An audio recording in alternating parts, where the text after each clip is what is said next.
jump in. Zoe, I'm really excited to talk to you for She Can. Tell us a little about yourself and what you do. Well, I guess to encapsulate it, I guess I'm a channel for Indigenous voices to get out into the world. So I like to sort of amplify Indigenous voices. And my passion is the Amazon rainforest. And I've been working there since 2006. And, I do a lot of different things in the Amazon, and I was trying to find a way to support the Amazon with my skills. And it sort of all came down to actually just facilitating and helping, particularly the Indigenous women's voices get out there into the world, is what I'm most passionate about. I also lead trips into the jungle for people to sort of awaken and get a personal connection with the earth, with the rainforest, with Indigenous wisdom, with the Indigenous wisdom within all of us as well. But yeah, amplifying Indigenous women's voices is my main thing. It's amazing, Zoe. I've been reading up on you and I'm so excited, and so much of what you do, I think, is really coming to the forefront now, which is really exciting. Tell us a little how you got there, Zoe. How did this love for the rainforest start? I know you've held various roles sort of within that, eco warrior, activist area. So tell us a little how you got to where you are today. Well, I mean, I guess, as a little girl, you have dreams, and sometimes you put them aside and sometimes they don't seem sort of viable. And ever since I was very small, I literally would dream about the Amazon rainforest. But I put it aside because that wasn't really a career path that one could go down. And then many years later, when I was 32, I split up with my fiance, and I thought, if not now, when?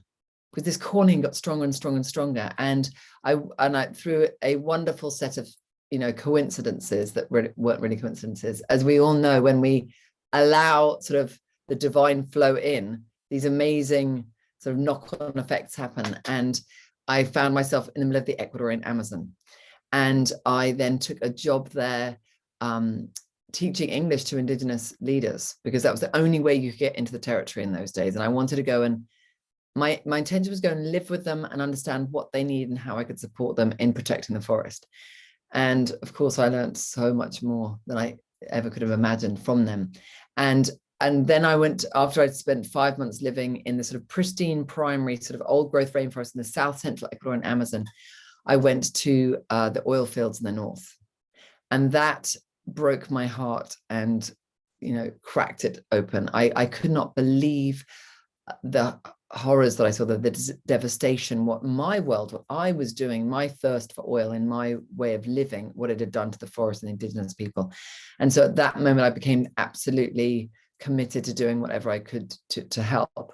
And, I've worked with different foundations. I do sustainable development projects. I do whatever is sort of asked of me with the forest. It's sort of very movable. Right now, I'm ambassador for the Sacred Headwaters Initiative, which is this beautiful initiative that's come from, and actually interestingly, it's Indigenous men and women and Western women who are sort of spearheading this. And it's an initiative to protect the sacred headwaters of the Amazon. So across Ecuador and Peru, and it's Indigenous groups and different NGOs and philanthropists all coming together to save the sacred land. And then I also work as an ambassador for the Stop Ecocide campaign, which is this incredible campaign to have ecocide made a criminal offense, basically the international criminal courts. We know about genocide, we know about acts of war, but to have this included as the fifth crime, so that corporations, and particularly those leading corporations, will be criminally accountable for wantonly damaging Mother Nature. So that sort of, and those are the things I'm focusing on most at the moment, because I think that stops the ecocide, stops the sort of further exploration, and the Sacred Headwaters project sort of gives so much hope, and it gives a roadmap that's come from the earth through the wisdom of the Indigenous peoples and out into the world, and it makes so much sense. Oh, It's amazing, Zoe. I just thank you. It's amazing. It's such important work. I know that you took the Chevron company to court. Is that as part of that? Can you tell us a little what that feels like to take a multinational company to be accountable for their actions? Well, I personally didn't take them to court, but I was very much involved in it. And that was that's in 2006 when I went to visit the area. It was the remnants of and still ongoing pollution from Chevron. It was actually Texaco that first went to Ecuador. And, the Ecuadorians had never drilled for oil. They had no idea what they were doing. And they thought, Texaco, a big American company, will trust you to do it right. And so Texaco went in and they contaminated. We don't have a lot of time, but they, when you bring out oil out of the ground, you bring it out and there's a separation station which divides crude oil and formation waters, and you must re-inject those back in. It's been illegal in the US not to do so since 1919, but Texaco decided not to do that, and they dumped all this formation waters and crude into 947 pits, unlined pits all around this huge area. And the contamination, as you can imagine, was horrific. It's a rainforest, it rains a lot, and these pits are overflowing into rivers, waterways, the landscape, destroying the indigenous people's pharmacies, their larders. They got everything they needed from the jungle. It was a thriving, ecosystem for humans and animals and trees alike. And so, then Chevron, so the people, and also many colonists move into that area. Once an oil company goes in and clears, then poor people from Ecuador move into that region. They become people of the forest, and they're also contaminated. And so a lawsuit was brought against Texaco by the plaintiffs, by the people, the indigenous people, and the colonists living in that area of contamination. And I mean, it's horrific what went on and is continuing to go on there. Then when Chevron bought Texaco, they bought the lawsuit as well. They knew what was going on, and they thought they could just put Chevron Superpower into crushing it. Of course, they've got enormous resources, and some say 2,000 full-time lawyers still on this case. And so I got involved in 2006, and I've sort of been following the case since then. And we won the case. And this incredible lawyer, Steve Donziger, who is an American lawyer, and he worked with Pablo Fajardo, who's an Ecuadorian lawyer, on the case, and they were the spearheads. And they won against Chevron in a fair trial. However, Chevron didn't like that, and they have sort of demonized Donziger and anyone else involved in that case since. And their PR person, you'd think, if your job is to be a professional PR person, you'd think that you'd be a little bit, you wouldn't say things like this, but he said, we will fight this case until hell freezes over. And when hell freezes over, we'll fight on the ice. Just showing their sort of utter lack of compassion. I mean, this is people whose entire lives have been destroyed and continue to be contaminated. This huge, beautiful ecosystem that's the lungs, the heart of the world. And so it was unbelievable when we won. I mean, we were so excited, and Chevron was going to have to pay just to clean up. This was not damages to people there's been an enormous amount of deaths, cancer, you can imagine, people drinking contaminated water, bathing in it. It's horrific. This was just to clean up, and they have yet to pay. And so it was a moment of super elation for us. And then now Steve Donziger has just been put in prison for 6 months by Chevron, basically. That's another big story. People can go to Steve Donziger in Twitter or Instagram to see what's unfolded, but it's an ongoing fight, and we can see that justice is not being served in the courts when it comes to contamination, which is why I love ecocide law, because it's going to stop that before it happens, hopefully. Yeah. I mean, it's amazing, Zoe. I can't believe all the things that you've been involved with. Tell us a little what your main motivation is. What is it that drives you to do this? Well, I think like many of your listeners and like we have these quiet voices inside of us that sort of draw us to our purpose, our point in life. And that's what motivates. The quieter I get, the more connected I get with the earth, the more clear it's that this is what you need to do. And I don't know how it's going to unfold. I don't know what's going to be happening next year, but I know that I'm going to keep listening to that. And my motivation is, I'm now a mother, but I started this before I was a mother, but so even my motivation is even stronger now, that I want to simply leave this world slightly better than I found it. And I want to do my part as one of the millions of tiny little ants on this earth to try and give back that which has been, we've been given so much by this earth. And also to stand, with women. I grew up in a sort of, in a prima gender situation, British aristo family, where women were not, women were not given equal footing with men.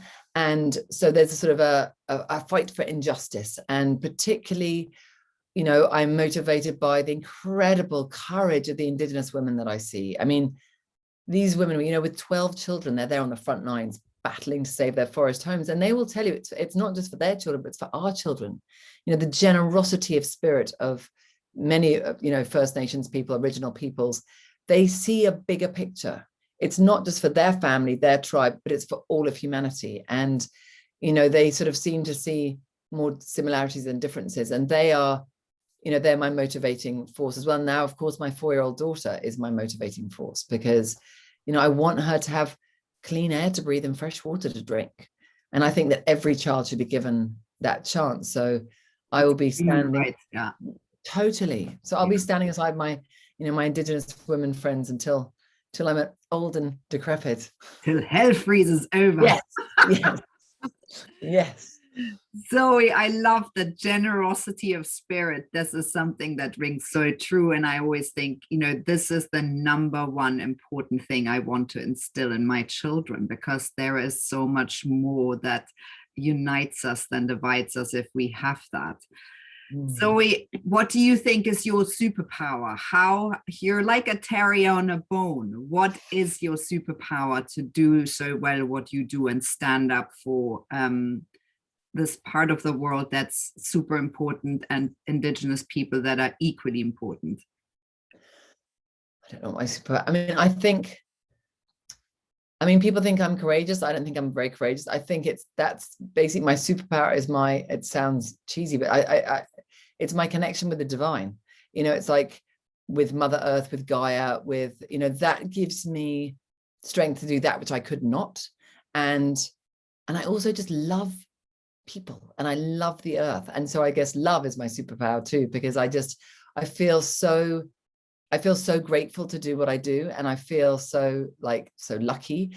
And I also I love weaving and I love connecting. And I think that's very important right now to weave our tribes together, to find similarities and find like-minded people. And so I guess that's a superpower too, is knowing how to connect people and bring people together for change. Yeah, you're definitely an important spider in this web, aren't you? Yeah. Zoe, what would your top tips be for other women? You have so much wisdom. Give us a little bit of your wisdom. I don't have very much wisdom, but thank you. I guess the top tip would be, taking time for you and to connect with that which is greater than you. And I say the divine. It's whatever is bigger than you. Do you know what I mean? You can have it as nature. You can have it some form of spirituality. I think that's so important. And even if it's 5 minutes, as a working single mama, it's very hard to find that time. But even if I go, 5 minutes is enough. Like 5 minutes to sit quietly, to light a candle, to go, this is my time, and I'm just gonna sit and breathe for a minute. Because if I'm connected, or if women are connected, our intuition is so powerful. Our connection with source is so powerful. I think we can be guided in whatever field we're working in. That feminine intuition is all of our superpowers. But if I'm all the time, I don't listen to it. But if I take that time, and it's great if you do a few 5-minute intervals throughout the day, then I know that I will be sort of given the energy I need, given the intuitive thought to solve a certain problem if I'm connected. And then also, I think, for me, nature is my temple, it's my cathedral. And so spending time in nature is absolutely vital, particularly for all humans, I think, but particularly for us women. And if you live in a city, buy some beautiful flowers, have them in your house, and take a moment to gaze at those flowers. If you're in the countryside, great, go hug a tree, sit with your back on a tree, feel the earth. That's my, that's my greatest advice, I think, because when we're resourced as women, we can do anything, and those are sort of my two greatest resources, my two sources of sort of energy, would be connecting with nature, and nature is the divine to me. So that would be advice. And then listen to that tiny voice whispering to you, whatever you're doing, if you're in alignment and you're doing work that you love, keep listening to that, because it'll guide you better. But if you're in a job that you don't particularly like, or your life isn't as you wish, just take that time to listen, because she's there, the divine is there whispering to you, this, go for it, do this, and then do it. Take that risk. I went off to the Amazon at 32, when most people were getting married or cracking on with their careers, and that was like insane when you think about it, just to disappear off at that age into the jungle. But it was the best decision, and that was listening to that tiny voice of my intuition. Thank you, Zoe. I love absolutely everything you've said. It rings total truth. And I think that the divine feminine, that we are here to heal, each one of us, and this intuition and listening to this intuition gives you all the power, and it's all here, isn't it? So thank you. That's really, really much appreciated. So my last question would be, what are your dreams for your future? Where do you see yourself in 5 to 10 years time, or 15? What is your big dream of where you want to get to? Well, I guess I'd like to just be continuing to do what I'm doing today, and just trusting that will unfold in the right way. I mean, my dream for 5 to 10 years would be to see, the plans that laid out in the Sacred Headwaters project come to fruition. There's a beautiful little film that was made by Atosa Soltani, this amazing woman who's one of the leaders of the Sacred Headwaters Initiative. It's a beautiful, from 2050, looking back, and it's a young Indigenous woman talking through how it could be between now and then. And so that's the vision that I would love to see. I would love to see, a more equitable world for everybody. I would like to see people listening to women more. I would like to see people listening to the earth more. And, as long as we sort of keep going in that direction, I don't know exactly how it's going to unfold, but I'm going to keep going in that direction. I hope it unfolds more and more. And I hope that we're taking care of our earth better. That's, because we need it. It's what the last spaceship we have. Absolutely. So we thank you. That was really, really amazing. I absolutely loved every second of it. And thank you for leaving us with so much wisdom. Well, thank you so much for having me.